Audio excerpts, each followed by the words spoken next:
Rochelle Pangilinan, Mary Kay Independent Beauty Consultant and Sales Director.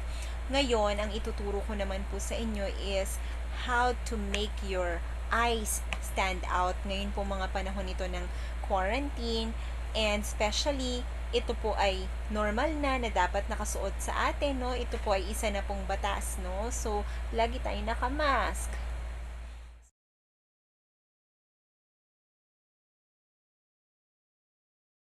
Of course, first in our list would be yung mga products natin for kilay, like this Precision Brow Liner. Meron din po tayong volumizing brow tint. Mary Kay din yan.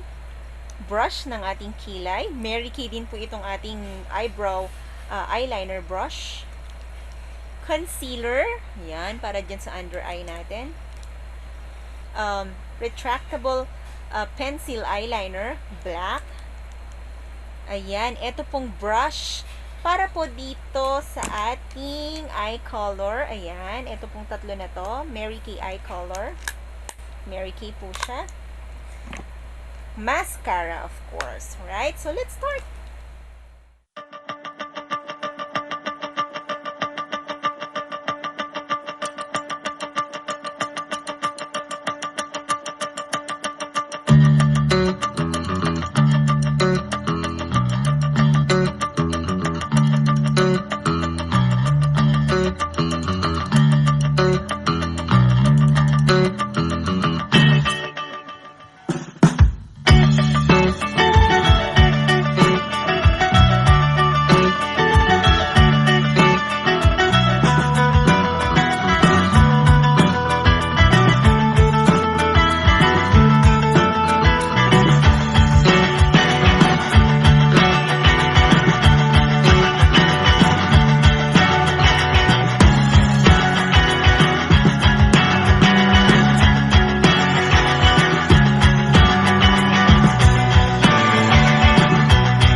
Tapos na. Ang ganda, diba? So, simple lang siya, pero alam mo yon, ang ganda ng mata.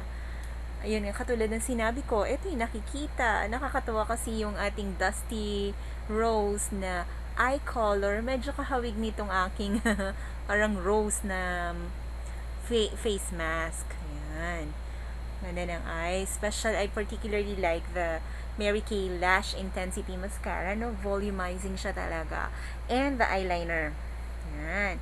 Yung eyeliner kasi, kung maganda yung shape ng eyes mo, mas ma-define niya pa yan at ma-highlight niya. Ayan. So, make sure na meron kayong eyeliner. And it's smudge proof, tear proof, no? Hindi siya basta-basta mag-aano dito sa ilalim ng mata mo. Ganda lahat. From kilay, eyeshadow, mascara, eyeliner, and of course yung concealer na ginamit natin para linisin yung sa kilay, and of course to hide yung aking dark circles dito. That's it. Thank you so much. Sa susunod ulit. Bye, beautiful people.